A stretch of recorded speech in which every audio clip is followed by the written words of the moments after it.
ಜೀನಾಗೆ ಸಂಪಾದಕತ್ವದಲ್ಲಿ ಜಿಎನ್ಎಸ್ news ಸಾಗರ ಸುತ್ತದ ಆಚೆ ಈಚೆ ಭಾನುವಾರದ ನ್ಯೂಸ್ ಅಪ್ಡೇಟ್ಗೆ ತಮಗೆ ಸ್ವಾಗತ. ಮುಖ್ಯಾಂಶಗಳು. ಅರಣ್ಯ ಇಲಾಖೆಯಿಂದ ಬೇಸೂರು ಕಾರ್ಯಾಚರಣೆ. ಹಿಂದಿನಿಂದಲೂ ಸಾಗುವಳಿ ಮಾಡುತ್ತಿರುವವರಿಗೆ ತೊಂದರೆ ಇಲ್ಲ. ಅರಣ್ಯ ಹೆಸರು ಹೇಳಿ ಶರಾವತಿ ಪಂಪ್ ಸ್ಟೋರೇಜ್ ವಿರೋಧಿಸುವವರು ಅರಣ್ಯ ಇಲಾಖೆ ಜಾಗ ರಕ್ಷಣೆಗೆ ಮುಂದಾದರೆ ತಕರಾರು ತೆಗೆಯುತ್ತಿದ್ದಾರೆಂದ ಶಾಸಕರು. ಹಾಳಸಸಿಯಲ್ಲಿ ದಾನಿಗಳು ನೀಡಿದ ಕೊಠಡಿ ಲೋಕಾರ್ಪಣೆ. ಸರ್ಕಾರಿ ಶಾಲೆ ಏಳಿಗೆಗೆ ಸಹಕಾರ ನೀಡಲು ಬೇಳೂರು ಕರೆ. ಕುಣಬಿ ನೃತ್ಯಕ್ಕೆ ಹೆಜ್ಜೆ ಹಾಕಿದ ಶಾಸಕ ಬೇಳೂರು. ರೇಣುಕಾಚಾರ್ಯರ ಜಯಂತಿ. ರೇಣುಕಾಚಾರ್ಯರ ಕುರಿತು ಮಂಜುಳಾ ಭಜಂತ್ರಿ ಅಕ್ಷತಾ ಮಾತು.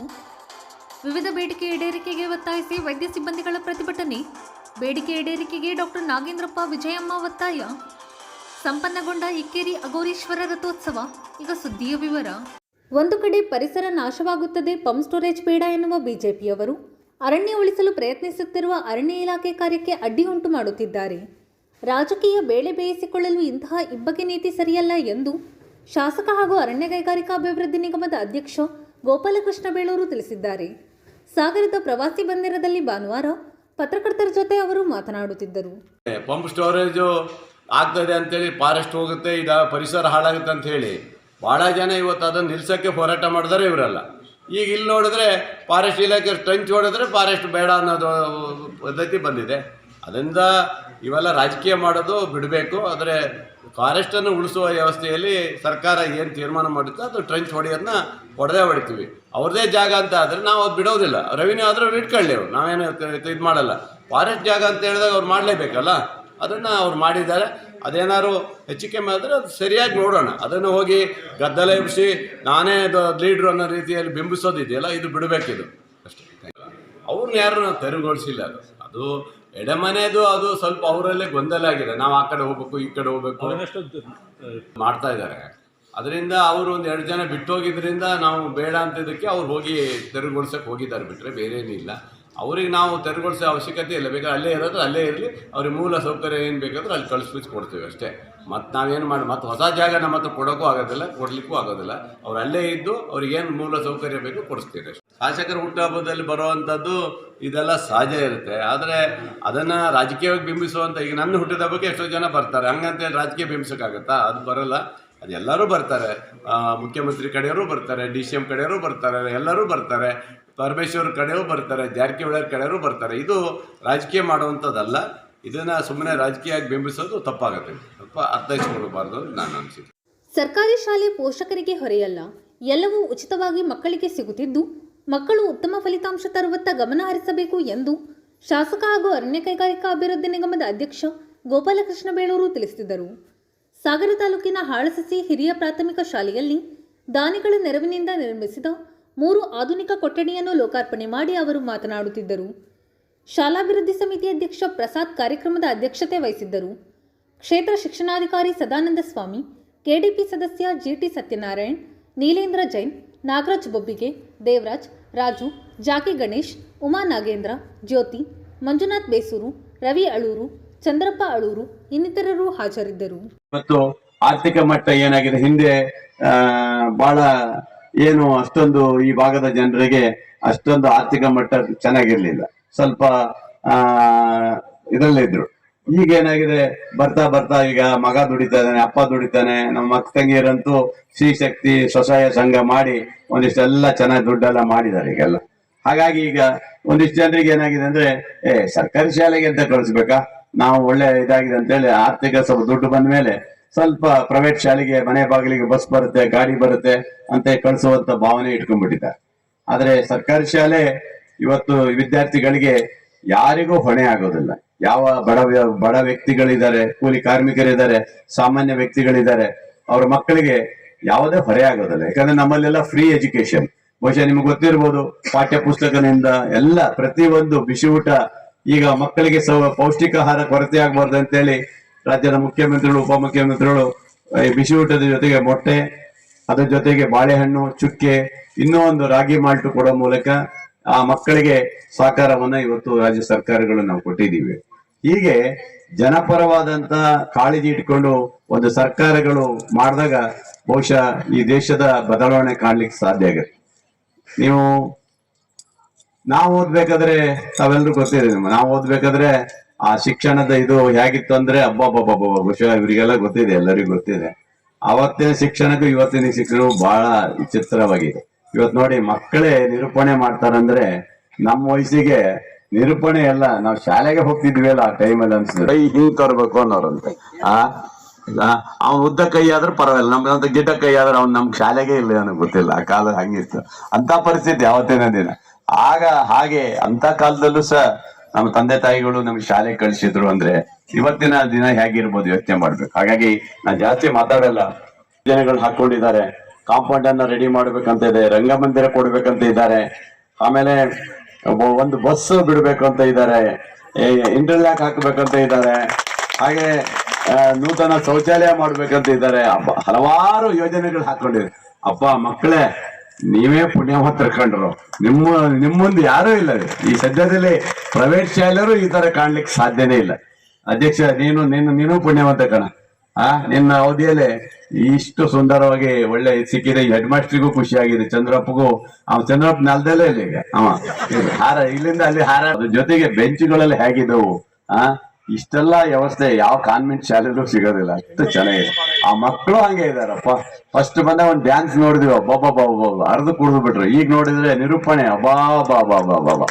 ಯಾವ ಇಂಗ್ಲಿಷ್ ಶಾಲೆ, ಯಾವುದೇ ಪ್ರೈವೇಟ್ ಶಾಲೆಯಲ್ಲಿ ಈ ತರ ಹೇಳಲಿಕ್ಕೆ ಸಾಧ್ಯ ಇಲ್ಲ. ಅಷ್ಟು ಚೆನ್ನಾಗಿ ಆ ಪಾಠವನ್ನು ಹೇಳ್ಕೊಟ್ಟಿದ್ದಾರೆ. ಖುಷಿಯಾಗಿದೆ ಮಕ್ಕಳು. ಇದೇ ತರ ಬಹಳ ಖುಷಿ ಆಯ್ತು. ಇವತ್ತಿನ ಒಂದು ಕಾರ್ಯಕ್ರಮಕ್ಕೆ ಬರಬೇಕು ಉದ್ಘಾಟನೆ ಅಂತ ಹೇಳಿದ್ರು. ಇಂಥ ಒಂದು 3 ಕೊಠಡಿಯನ್ನ ಸರ್ಕಾರ ಕೊಡಿಸ್ಲಿಕ್ಕೆ ಆಗಲ್ಲ, ಪ್ರೈವೇಟ್ ಅಲ್ಲಿ ಸ್ನೇಹಿತರೆಲ್ಲ ಸೇರಿ ಮಾಡ್ತಾರೆ ಅಂದಾಗ ಖುಷಿಯಾಗಿ ಬಂದಿದ್ದೀನಿ. ನಿಜವಾಗ್ಲೂ ನನಗೆ ಬಹಳ ಖುಷಿ ಆಯ್ತು. ನಿಮ್ಮ ಸಹಕಾರ ನಿಜವಾಗ್ಲೂ ಇನ್ನೂ ಇರ್ಲಿ, ನಿಮ್ಮಿಬ್ಬರದು ಸಹಕಾರ ಇರ್ಲಿ, ನಿಮ್ಮ ಕಂಪನಿಗೆ ಒಳ್ಳೇದಾಗಲಿ. ನಿಮ್ಮ ಸಾಕು ಯಾರ್ಯಾರು ಇದಾರಲ್ಲ, ಮತ್ತೆ ವಿವಿಧ ಕಂಪನಿಗಳ ಎಲ್ಲ ಇದಾರಲ್ಲ, ಅವರಿಗೆಲ್ಲ ತಿಳಿಸ್ಬಿಡಿ. ಖುಷಿ ಆಗತ್ತೆ. ಯಾಕಂದ್ರೆ ನಾವು ಸರ್ಕಾರಿ ಶಾಲೆ ನಾವು ಯಾವತ್ತೂ ಮುರಿಬಾರ್ದು. ನಮ್ಮ ಶಾಲೆ ಅಂತ ತಿಳ್ಕೊಬೇಕು. ಯಾವುದೇ ಮಕ್ಕಳು ಓದಿದ್ರು ಸಹ ಆ ಶಾಲೆಯಲ್ಲಿ ನಮ್ಮ ಶಾಲೆ ಅಂತ ತಿಳ್ಕೊಂಡು ಆ ಶಾಲೆಗೆ ಹೆಲ್ಪ್ ಮಾಡಿದ್ರೆ ಖಂಡಿತ ಒಳ್ಳೆ ಆಗುತ್ತೆ. ಇಲ್ಲಿ ವೇದಿಕೆಯಲ್ಲಿ ಕುಂತವ್ರು ಎಲ್ಲರೂ ಹೇಳ್ತಾ ಇದ್ದೀನಿ, ನಿಮ್ ಶಾಲೆಗೆ ನಾಳಿಂದಲೇ ಶುರು ಮಾಡಿ. ನೀವು ಓದಿದ ಶಾಲೆಗೆ, ನಮ್ಮ ಶಾಲೆಗೆ ಅಂತ ಎಲ್ಲರೂ ಒಂದೊಂದು ಕೊಡುಗೆ ಕೊಡ್ಲೇಬೇಕು. ನೀವು ಕೊಡುಗೆ ಕೊಡದ ಹೋದ್ರೆ ನಿನ್ನೂ ಸೇರಿ ಅಧ್ಯಕ್ಷ, ಮಾಜಿ ಅಧ್ಯಕ್ಷ ನಮ್ಮ ಜೈನ್ ಅಲ್ಲ ಇವನು ಪದ್ಮರಾಜ, ಆಯಾ ಶಾಲೆಗಳಿಗೆ ಸಹಕಾರ ಕೊಡುವಂತ ಭಾವನೆಗಳು ಇಟ್ಕೊಂಡ್ರೆ ನಮ್ಮೆಲ್ಲ ಸರ್ಕಾರಿ ಶಾಲೆಗಳು ಚೆನ್ನಾಗಾಗ್ತಾವ. ಇಷ್ಟ ಹೇಳಿ, ಮಕ್ಕಳೇ ಚೆನ್ನಾಗಿ ಹೋದ್ರೆ ಇದೇ ತರ ಕುಣಿರಿ, ಕುಪ್ಪಳಿಸ್ರಿ. ನಮ್ ಕಾಲದಲ್ಲೆಲ್ಲ ನೋಡಿದ್ರಲ್ಲ, ಈಗಂತೂ ಇಷ್ಟು ಡ್ಯಾನ್ಸ್ ಇದೆಲ್ಲ ನಮ್ ಕಾಲ ಎಲ್ಲಿ. ನಮ್ಮಪ್ಪ 2 ಚಡ್ಡಿ ಕೊಡಿಸ್ತಿದ್ದ, ಅದು ಯಾವ ಚಡ್ಡಿ ಎಲ್ಲಿಂದ ತರ್ತಿದ್ನೋ ಗೊತ್ತಿಲ್ಲ. ಅಪ್ಪ ಅದು ಹೇಳ್ತಿದ್ದ. ದಾರ್ಶನಿಕರ ಸಾಮಾಜಿಕ ಸಂದೇಶವನ್ನು ಜೀವನದಲ್ಲಿ ಅಳವಡಿಸಿಕೊಳ್ಳುವ ಮೂಲಕ ಆದರ್ಶ ಜೀವನ ಕಟ್ಟಿಕೊಳ್ಳಬೇಕು ಎಂದು ತಹಶೀಲ್ದಾರ್ ಮಂಜುನಾಥ್ ಶಂಕರ್ ಭಜಂತ್ರಿ ತಿಳಿಸಿದರು. ಸಾಗರದ ತಹಶೀಲ್ದಾರ್ ಕಚೇರಿ ಸಭಾಂಗಣದಲ್ಲಿ ಭಾನುವಾರ ತಾಲೂಕು ಆಡಳಿತದ ವತಿಯಿಂದ ಜಗದ್ಗುರು ರೇಣುಕಾಚಾರ್ಯ ಜಯಂತಿ ಉದ್ಘಾಟಿಸಿ ಅವರು ಮಾತನಾಡುತ್ತಿದ್ದರು. ನ್ಯಾಯವಾದಿ ಅಕ್ಷತಾ ಡಿ ವಿಶೇಷ ಉಪನ್ಯಾಸ ನೀಡಿದರು. ವೇದಿಕೆಯಲ್ಲಿ ವೀರಶೈವ ಲಿಂಗಾಯತ ಮಹಾಸಭಾದ ತಾಲೂಕು ಅಧ್ಯಕ್ಷ ಕೆವಿ ಪ್ರವೀಣ್, ಜಂಗಮ ಸಮಾಜದ ಅಧ್ಯಕ್ಷ ಜಿಎಸ್ ಹಿರೇಮಠ್, ಉಪ ತಹಶೀಲ್ದಾರ್ ತೋಯಜಾಕ್ಷಿ, ಬಿಇಒ ಸದಾನಂದ ಸ್ವಾಮಿ ಇನ್ನಿತರರು ಹಾಜರಿದ್ದರು. ವೇಟಿ ಸ್ವಾಮಿ ಕಾರ್ಯಕ್ರಮ ನಿರ್ವಹಿಸಿದರು. ಮಾರ್ಮಿಕವಾಗಿ ಹೇಳಿದರು. ಮಾನವ ಧರ್ಮಕ್ಕೆ ಬಹಳ ಒತ್ತನ್ನು ಕೊಡಬೇಕು. ಧರ್ಮ ಅಂದರೆ ಏನು? ದಯ ಇರಬೇಕು, ಪ್ರೀತಿ ಇರಬೇಕು, ಅದ್ರ ಜೊತೆಗೆ ಸಮಾನತೆ ಬೇಕು, ಸಹಬಾಳ್ಬೇಕು ಅಂತ. ಈ ಒಂದು ಇದರಲ್ಲಿ ಅವ್ರು ಇನ್ನೂ ಒಂದು ಅಂಶ ಹೇಳಿದ್ರು, ಅದು ನಮಗೆ ಬಹಳ ಖುಷಿ ಕೊಡ್ತು. ಯಾಕಂತಂದರೆ ಈ ರೇಣುಕಾಚಾರ್ಯರ ಮಾನವ ಧರ್ಮ ಸಂದೇಶ ಏನಿದೆ ಅದಕ್ಕೆ ಸಕಾರಾತ್ಮಕವಾಗಿ ಆಗಬೇಕು ಅಂತಂದರೆ ಯಾವುದೇ ಜಾತಿ ಭೇದ ಇರಬಾರ್ದು, ಧರ್ಮ ಭೇದ ಇರಬಾರ್ದು, ಲಿಂಗ ಭೇದ ಇರಬಾರ್ದು. ಈ ಭಾವನೆಗಳು ನಮ್ಮಲ್ಲಿ ಬೆಳಿಬೇಕು. ನಾವೇನು ಅನ್ಕೋತೀವಿ, ಈಗ ನಾವು ಜಯಂತಿಗಳನ್ನು ಮಾಡೋದ್ರಿಂದ ಆ ಸಮಾಜಗಳನ್ನು ಕರಿಬೇಕು, ಆ ಗುರುಗಳನ್ನು ಪೂಜೆ ಮಾಡಬೇಕು ಅನ್ನೋ ಒಂದೇ ಕಲ್ಪನೆಯಲ್ಲಿ ಇರ್ತೀವಿ. ಸರ್, ತುಂಬ ಒಳ್ಳೆಯ ಸಲಹೆಯನ್ನು ಕೊಟ್ಟಿದ್ದೀರಾ. ಅದನ್ನು ಸಹ ಮುಂದಿನ ಕಾರ್ಯಕ್ರಮದಲ್ಲಿ ಅದನ್ನು ನಾವು ಅಳವಡಿಸ್ಕೊಡ್ತೀವಿ. ರೇಣುಕಾಚಾರ್ಯರ ಜಯಂತಿ, ಈ ಜಯಂತಿಯ ಎಲ್ಲರಿಗೂ ಶುಭಾಶಯಗಳನ್ನು ಕೋರುತ್ತಾ, ಧಾರ್ಮಿಕ ಇತಿಹಾಸದಲ್ಲಿ ಅಪರೂಪದ ಧರ್ಮ ಸಿದ್ಧಾಂತವನ್ನು ಬೋಧಿಸಿದ ಇವರು ಫಾಲ್ಗುಣ ಶುದ್ಧ ತ್ರಯೋದಶಿಯಂದು ಅವತರಿಸಿ ಮನುಕುಲವನ್ನು ಉದ್ಧರಿಸಿ ಮಹಾಮಹಿಮರೆನಿಸಿದರು. ದಾಸೋಹದ ಪರಿಕಲ್ಪನೆಯನ್ನು ನೀಡಿದ ಶ್ರೀ ಜಗದ್ಗುರು ರೇಣುಕರು ನಾನ್ನ ತೋಯ ಸಮಂ ದಾನಂ ನಾಹಿಂಸಾ ಪರಂ ತಪಂ, ಅಂದರೆ ಅನ್ನ ಮತ್ತು ನೀರಿನ ದಾನಕ್ಕಿಂತ ಮಿಗಿಲಾದ ದಾನ ಮತ್ತೊಂದಿಲ್ಲ ಮತ್ತು ಅಹಿಂಸೆಗೆ ಸಮನಾದ ತಪಸ್ಸಿಲ್ಲ ಎಂದು ವಿಶ್ವಕ್ಕೆ ಸಾರಿದ್ದಾರೆ. ಇವರು ಧರ್ಮ ಎಂದರೇನು ಎನ್ನುವುದಕ್ಕೆ ಅದ್ಭುತವಾದ ವ್ಯಾಖ್ಯಾನವನ್ನು ಮತ್ತು ಅರ್ಥವನ್ನು ನೀಡುತ್ತಾರೆ. ಧರ್ಮ ಎಂದರೆ ಏನು ಅಂತ ಇವರು ಅವರ ಪವಿತ್ರ ಗ್ರಂಥಗಳಲ್ಲಿ ಮತ್ತು ಸಿದ್ಧಾಂತಗಳಲ್ಲಿ ಉಲ್ಲೇಖಿಸಿದ್ದಾರೆ. ಅದರಲ್ಲಿ ಹೇಳುವುದಾದರೆ ಅಹಿಂಸಾ ಸತ್ಯ ಮಾಸ್ತೇಯ ಬ್ರಹ್ಮಚರ್ಯ ದಯ ಕ್ಷಮ ದಾನಂ ಪೂಜಾ ಜಪೋಧಾನಂ ಇತಿ ಧರ್ಮಸ್ಯ ಸಂಗ್ರಹ. ಅಂದರೆ ಅಹಿಂಸೆ, ಸತ್ಯ, ಕಳ್ಳತನ ಮಾಡದಿರುವುದು, ಬ್ರಹ್ಮಚರ್ಯ, ದಯೆ, ಕ್ಷಮ, ದಾನ, ಶಿವಪೂಜೆಯನ್ನು ಮಾಡಿ ಪಂಚಾಕ್ಷರಿ ಜಪಮಂತ್ರವನ್ನು ಜಪಿಸಿ ಶಿವಜ್ಞಾನ ಮಾಡಿ ಇವೇ ಧರ್ಮಾಚರಣೆಗಳನ್ನು ಮಾಡಿ ಶಿವನನ್ನು ಉಳಿಸಿಕೊಳ್ಳುವ ಬಗೆಗಳನ್ನು ದಶಸೂತ್ರಗಳು ಅಂತ ಹೇಳ್ತಾರೆ.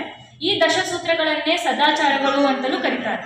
ಪ್ರಿಯ ಮತ್ತು ಸದಾಚಾರಗಳಿಂದಲೇ ಅವನನ್ನು ಪೂಜಿಸಬೇಕು ಹಾಗೂ ಸದಾಚಾರಗಳಿಲ್ಲದಿದ್ದರೆ ಶಿವ ಭಗವಂತನನ್ನು ಉಳಿಸಿಕೊಳ್ಳುವುದು ಮತ್ತು ಅವನ ಪ್ರಸಾದವನ್ನು ಸ್ವೀಕರಿಸುವುದು ಅಸಾಧ್ಯ ಎಂದು ಕೂಡ ಇವರು ರೇಣುಕಾಚಾರ್ಯರು ಅವರ ಸಿದ್ಧಾಂತಗಳಲ್ಲಿ ತಿಳಿಸಿದ್ದಾರೆ. ಶ್ರೀ ರೇಣುಕಾಚಾರ್ಯರು ಫಾಲ್ಗುಣ ಶುಕ್ಲ ಪಕ್ಷ ತ್ರಯೋದಶಿಯಂದು ಆಂಧ್ರ ಪ್ರದೇಶದ ಕೊಲ್ಲಿಪಾಕಿ ಎಂಬಲ್ಲಿ ಲಿಂಗೋದ್ಭವವಾದರು. ಪರಶಿವನ ಪಂಚಮುಖಗಳಾದ ಸಜ್ಜೋದ್ಘಾತ, ವಾಮದೇವ, ಅಘೋರ, ತತ್ಪುರುಷ, ಈಶಾನ್ಯ ಎಂಬುವಂಥ 5 ಮುಖಗಳು ಪಂಚಮುಖಗಳೇ ಇಂದಿನ ಪಂಚಪೀಠಗಳು. ವೀರಶೈವ ಲಿಂಗಾಯತ ಧರ್ಮ ಸನಾತನ ಪರಂಪರೆಯ ಧರ್ಮ. ಸಾಗರದ ಉಪವಿಭಾಗೀಯ ಆಸ್ಪತ್ರೆ ಎದುರು ವೈದ್ಯಾಧಿಕಾರಿಗಳ ಸಂಘ ಹಾಗೂ ಆರೋಗ್ಯ ಇಲಾಖೆ ನೌಕರರ ಸಂಘದ ವತಿಯಿಂದ ವಿವಿಧ ಬೇಡಿಕೆ ಈಡೇರಿಸುವಂತೆ ಒತ್ತಾಯಿಸಿ ಶನಿವಾರ ಪ್ರತಿಭಟನೆ ನಡೆಸಲಾಯಿತು. ಪ್ರತಿಭಟನೆ ಉದ್ದೇಶಿಸಿ ವೈದ್ಯಾಧಿಕಾರಿಗಳ ಸಂಘದ ಜಿಲ್ಲಾಧ್ಯಕ್ಷ ಡಾಕ್ಟರ್ ನಾಗೇಂದ್ರಪ್ಪ, ಶುಶ್ರೂಷಾ ಅಧಿಕಾರಿಗಳ ಸಂಘದ ರಾಜ್ಯಾಧ್ಯಕ್ಷೆ ವಿಜಯಮ್ಮ ಮಾತನಾಡಿದರು. Doctor Srinivas, doctor Suresh, doctor Harish, doctor Devaraj, doctor Shantala, doctor Suma, doctor Asha, doctor Mahendra, doctor Gajendra, doctor Ganesh, Lohith, Masananjundaswamy, Zubeda, Sahadev ಇನ್ನಿತರರು ಈ ಸಂದರ್ಭದಲ್ಲಿ ಹಾಜರಿದ್ದರು. ಅಂತೇಳಿ ಕೊಡ್ತಾರೆ. ಈ ವರ್ಷ ಫೈಲ್ ಹೋಗಿದೆ, ಆ ಫೈಲನ್ನು ಕೂಡ ವಾಪಸ್ ಕಳಿಸಿದ್ದಾರೆ.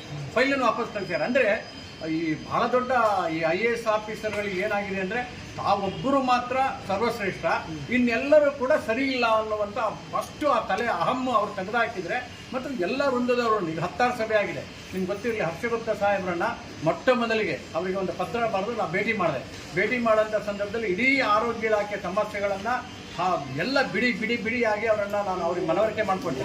ಸರ್ ಕರೀರಿ, ಎಲ್ಲ ವೃಂದದವರನ್ನು ಕರೀರಿ, ಎಲ್ಲರೂ ಕೂಡ ಅವ್ರ ಸಮಸ್ಯೆಗಳಿದೆ ಮಾತಾಡಿ, ಎಲ್ಲರೂ ಒತ್ತಡದಲ್ಲಿದ್ದಾರೆ ಅಂತ. ನೋಡಿ, ಒಂದು ಜ್ಞಾಪ ಇಟ್ಕೊಳ್ಳಿ, ಮೆಡಿಸಿನ್ ಇಲ್ಲ ಅಂತ ಆಗಲಿ ಯಾವುದೇ ಆಗಲಿ ಅಧಿಕಾರಿಗಳು ಹೇಳಕ್ಕೆ ಬರಲ್ಲ. ಇಲ್ಲಿ ಮಾತೆತ್ತಿರಿ ABR ಕಿಲ್ ತಗೊಳ್ಳಿ ಅಂತಾರೆ. ABR ಕಿಲ್ ತಗೊಳ್ಬೇಕಾದ್ರೆ ಒಂದು ಲಿಮಿಟೇಷನ್ ಇದೆ. ಇವ್ರು ABR ಕಿಲ್ ಜಾಸ್ತಿ ತೊಗೊಂಡ್ರೆ ಆಡಿಟರ್ ಅಬ್ಜೆಕ್ಷನ್ ಆಗ್ತಾರೆ, ಇವರು ಪೆನ್ಷನ್ ಸೆಟ್ಲ್ ಆಗಲ್ಲ. ಸೊ ಇದಕ್ಕೆಲ್ಲ ಯಾರು ಹೊಣೆ? ಪ್ರತಿಯೊಂದು ಹಂತದಲ್ಲೂ ಕೂಡ ನೋಡಿ, ಜ್ಞಾಪ ಇಟ್ಕೊಳ್ಳಿ, ನಿಮಗೆ ಆರೋಗ್ಯ ಇಲಾಖೆ, ಶಿಕ್ಷಣ ಇಲಾಖೆ ಬಿಟ್ಟರೆ ಆರೋಗ್ಯ ಇಲಾಖೆ ಬಹುದೊಡ್ಡ ಇಲಾಖೆ. ಆ ಶಿಕ್ಷಣ ಇಲಾಖೆಯಲ್ಲಿ ಪ್ರತಿ ವರ್ಷ ಶಿಕ್ಷಕರ ದಿನಾಚರಣೆ ಸಹ ಪ್ರಶಸ್ತಿ ಇದೆ. ಇವತ್ತವರೆಗೂ ಆನ್ ಟುಡೇ ಎಲ್ಲರೂ ರಾಜ್ಯೋತ್ಸವ ಇರ್ಬೋದು, ಜನವರಿ 26 ಇರ್ಬೋದು, ಆಗಸ್ಟ್ 15 ಇರ್ಬೋದು, ಎಲ್ಲರೂ 21 ವೃಂದದಲ್ಲಿ ಒಬ್ಬರೇ ಒಬ್ಬ ವೈದ್ಯರನ್ನಾಗಲಿ, DVPನಾಗಲಿ, ಸ್ಟಾಫ್ ನರ್ಸ್ ಆಗಲಿ, ಲ್ಯಾಬ್ ಆಗಲಿ, ಎಕ್ಸ್ರೇ ಆಗಲಿ, ಫಾರ್ಮಸಿಸ್ಟ್ ಆಗಲಿ, ಯಾರಾದರೂ ಈ ಎನಿ ಪರ್ಸನ್ಸ್ ಒಬ್ಬರನ್ನಾರು ಗುರುತಿಸಿ ಒಂದು ಒಂದು ಪದಕ ಆಗಲಿ ಯಾವ್ದಾದ್ರು ಕೊಟ್ಟಿಲ್ವಾ? ಹಾಗಾದ್ರೆ 40-50 ಸಾವಿರ ಜನದಲ್ಲಿ ಒಬ್ಬರು ಯೋಗ್ಯರು ಇಲ್ಲವೇ ಇಲ್ವಾ?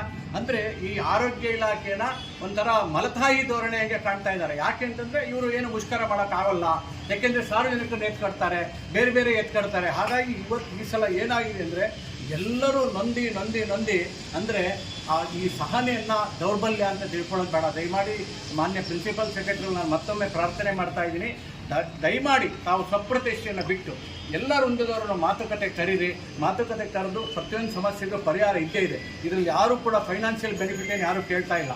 C&R ರೂಲ್ಸು ಪ್ರತಿಯೊಂದು ಕೂಡ ಒಂದು ಪ್ರಮೋಷನ್ ನೋಡಿ, ಒಬ್ಬ ಪ್ರಮೋಷನ್ನು ಅವನ ಮೊದಲಿನ ಕೆಲಸಕ್ಕೆ ಸೇರಿರ್ತಾನೆ.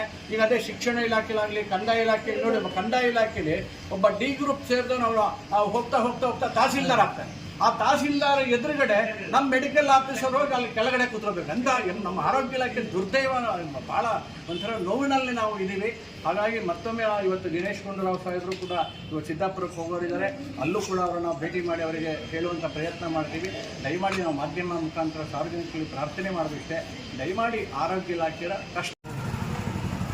ಮೇಡಮ್ ಹೇಳ್ಬೇಕು. ಈಗಾಗಲೇ ನಾವು ಮುಷ್ಕರಕ್ಕೆ ಕರೆ ಕೊಟ್ಟಿದ್ದೀವಿ. ಸುಮಾರು 13 ಸಲ ಕೂಡ ನಾವು ಮಾನ್ಯ ಸಚಿವರನ್ನು ಭೇಟಿ ಮಾಡಿ, ಪ್ರಧಾನ ಕಾರ್ಯದರ್ಶಿಗಳು ಕೂಡ ಭೇಟಿ ಮಾಡಿ ಹಲವಾರನ್ನು ಕೊಟ್ಟಿದ್ದೀವಿ. ಆದರೆ ಇದುವರೆಗೂ ಕೂಡ ಯಾವುದೇ ಬೇಡಿಕೆಗಳು ಈಡೇರಲಿಲ್ಲ ನಮಗೆ. ಹಾಗಾಗಿ ಎಲ್ಲ ವೃಂದ ಸಂಘದವರು ಸೇರಿ ವೈದ್ಯರು ಸೇರಿ ನಾವು ಮುಷ್ಕರಕ್ಕೆ ಹೋಗ್ತಾ ಇದ್ದೀವಿ. ಒಂದು ಉದಾಹರಣೆ, ನಮ್ಮ ಶುಶ್ರೂಷಾಧಿಕಾರಿ 2022ರಲ್ಲಿ ಪದೋನ್ನತಿ ಕೊಡ್ತೀವಿ ಅಂತ ಹೇಳಿ ಒಂದು CRS ಅನ್ನು ತಗೊಂಡ್ರು. ಆದರೆ ಇದುವರೆಗೂ ಕೂಡ ಈ 4 ವರ್ಷ ಆಗ್ತಾ ಇದೆ, ಇದುವರೆಗೂ ಕೂಡ ಪದೋನ್ನತಿ ಇಲ್ಲ. ಈಗಾಗಲೇ ನಮ್ಮ KGM ಅಧ್ಯಕ್ಷರಾದಂಥ ಅವ್ರ ಸರ್ ಕೂಡ ಭಾಳ ವಿವರವಾಗಿ ಎಲ್ಲ ಹೇಳಿದ್ದಾರೆ. ನಮಗೆ ಇಂಪಾರ್ಟೆಂಟ್ ಏನಿದೆ, ನಾವಿಲ್ಲಿ ಕೆಲಸ ಮಾಡ್ತೀವಿ ಬೆಳಗ್ಗೆಯಿಂದ ಸಾಯಂಕಾಲದವರೆಗೂ. ನಾವು ಕೂಡ ಮನುಷ್ಯರೇ, ನಮಗೂ ಕೂಡ ಎಲ್ಲ ಬೇಡಿಕೆಗಳು ಇದೆ ಅಂತ ಕೂಡ ಅವರು ಅಧಿಕಾರಿಗಳು ನಮ್ಮನ್ನು ಮಂದಟ್ಟು ಮಾಡಿಕೊಂಡು ಕಾಲಕ್ಕೆ ನಮಗೆ ಪದೋನ್ನತಿ ಇರ್ಬೋದು, ಗ್ರೇಡೇಷನ್ ಲಿಸ್ಟ್ ಇರ್ಬೋದು, C&R ಇರ್ಬೋದು, ಈ ಥರ ಮಾಡಿದ್ರೆ ನಮಗೂ ಕೂಡ ನೌಕರರಲ್ಲಿ ಕೆಲಸ ಮಾಡೋದಕ್ಕೆ ಇನ್ನೊಂದಷ್ಟು ಹುಮ್ಮಸ್ಸಿರುತ್ತೆ. ಸೊ ಕೋವಿಡ್ ಸಂದರ್ಭದಲ್ಲಿ ಆರೋಗ್ಯ ಇಲಾಖೆ ಎಂಥ ಮಹತ್ತರವಾದ ಕೆಲಸ ಮಾಡಿದೆ ಅಂತ ಹೇಳಿ ತಮ್ಮ ಸಾರ್ವಜನಿಕರಿಗೆ ಎಲ್ರಿಗೂ ಕೂಡ ಗೊತ್ತಿದೆ. ವೈದ್ಯರು ಇರ್ಬೋದು, ಹಲವಾರು 22 ವೃಂದದವರು ಮನೆ ಮಕ್ಕಳು ಎಲ್ಲ ಬಿಟ್ಟು ನಾವು ಒಂದು ಸರ್ಕಾರಕ್ಕೆ ಅಥವಾ ಸಾರ್ವಜನಿಕರಿಗೆ ಉನ್ನತ ಸೇವೆ ಕೊಡಬೇಕು ಅಂತ ಹೇಳಿ ನಾವು ಆಸ್ಪತ್ರೆಯಲ್ಲೇ ಇದ್ದು ಕೆಲಸ ಮಾಡಿದ್ವಿ. ಇವತ್ತು ಅಷ್ಟೆಲ್ಲ ಕೆಲಸ ಮಾಡಿದ ನಮ್ಮ ನೌಕರರಿಗೆ ಇವತ್ತು ನಾವು ಮುಷ್ಕರಕ್ಕೆ ಹೋಗ್ತಾ ಇದ್ದೀವಿ ಅಂತಂದರೆ ನಮಗೂ ಕೂಡ ತುಂಬ ಕಷ್ಟ ಆಗ್ತಿದೆ. ನಾವು ಸಾರ್ವಜನಿಕರಲ್ಲಿ ಮತ್ತು ನಿಮ್ಮ ಮಾಧ್ಯಮದವರಲ್ಲಿ ಒಂದೇ ಕೇಳ್ಕೊಳ್ಳೋದು, ಆದಷ್ಟು ಬೇಡಿಕೆಗಳನ್ನು ಈಡೇರಿಸಲಿ. ನಮ್ಮ ಬೇಡಿಕೆಗಳು ಯಾವುದು ಕೂಡ ಆರ್ಥಿಕ ನಷ್ಟ ಇಲ್ಲ ಅಂತ ಹೇಳಿ ಈಗಾಗಲೇ ಸರ್ ಸ್ಪಷ್ಟಪಡಿಸಿದ್ದಾರೆ. ಹೀಗಾಗಿ ಮುಷ್ಕರಕ್ಕೆ ನಮ್ಮನ್ನು ಹೋಗೋಕ್ಕೆ ಬಿಡದೆ ಸರ್ಕಾರ ಮಧ್ಯ ಪ್ರವೇಶಿಸಿ ನಮ್ಮ ಬೇಡಿಕೆಗಳನ್ನು ಈಡೇರಿಸಬೇಕು ಅಂತ ಹೇಳಿ. ಒಂದು ವೇಳೆ ಸರ್ಕಾರ ತಮ್ಮ ಬೇಡಿಕೆ ಮನ್ನಣೆ ನೀಡಿಲ್ಲ ಅಂದ್ರೆ ಮುಂದಿನ ಹೋರಾಟಗಳು ಯಾವ ರೀತಿ ಇರುತ್ತೆ? ಈಗಾಗಲೇ ನಿರ್ಧಾರ ಮಾಡಿದ್ದೀವಿ ಸರ್. ಕೇಂದ್ರ ಸಂಘದ ಒಂದು ಸೂಚನೆಗಳು. ಸಾಗರ ತಾಲೂಕಿನ ಇಕ್ಕೇರಿಯಲ್ಲಿ ಶ್ರೀ ಅಘೋರೇಶ್ವರ ದೇವರ ಮಹಾಸ್ಯಂದನ ರಥೋತ್ಸವ ನಡೆಯಿತು. ಶುಕ್ರವಾರ ಬೆಳಗ್ಗೆ ರಥಾರೋಹಣ ನಡೆದರೆ ರಾತ್ರಿ ರಾಜಬೀದಿಯಲ್ಲಿ ರಥೋತ್ಸವ ನಡೆಯಿತು.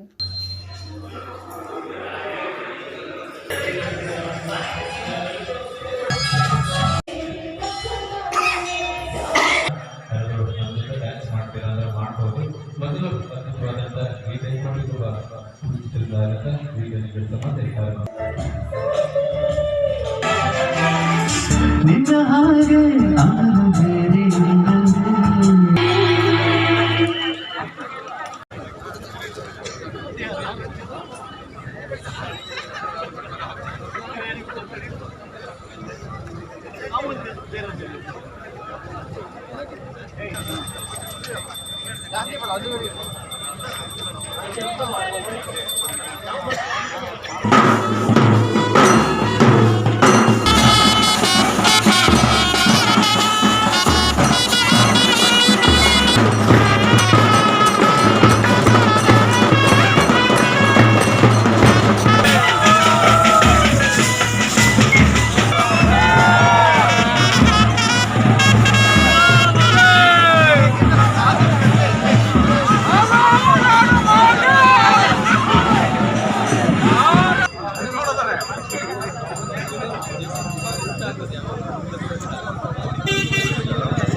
ಇದು ಭಾನುವಾರದ ಸಮಗ್ರ ಸುದ್ದಿ. ನಿರಂತರ ಸುದ್ದಿಗಾಗಿ ನೋಡ್ತಾ ಇರಿ GNS ನ್ಯೂಸ್.